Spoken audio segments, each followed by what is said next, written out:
د فقیرآباد تاڼې په حدود کینال روډ باندې شوکمارانو د یو کس نه په ګن پوینټ باندې موبایل اغشتی دی او تښتېدلی دي. پولیس په دې کیس کې دریافت شروع کړی او اوس یې باقاعده د نامعلومو کسانو خلاف اف آی آر درج کړی دی. کم اف آی آر چې درج شوی د هغې د مطابق د فقیرآباد نادر سټریټ اوسیدونکی دی سجاول.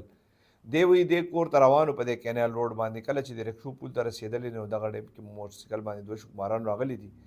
دی په ګن پوینټ باندې یرغمال کړی دی او د ده نه قیمتي موبایل چې کوم دی هغې ته اغشتی دی او تښتېدلي دي. دې حوالې سره بیا د ریپورټ درج کولو لتلی فقیرآباد تاڼې ته. د فقیرآباد تاڼې پولیس چې کوم دي ای په دې کې روزنامچه درج کړې وه او بیا په دې کې دریافت شروع کړی.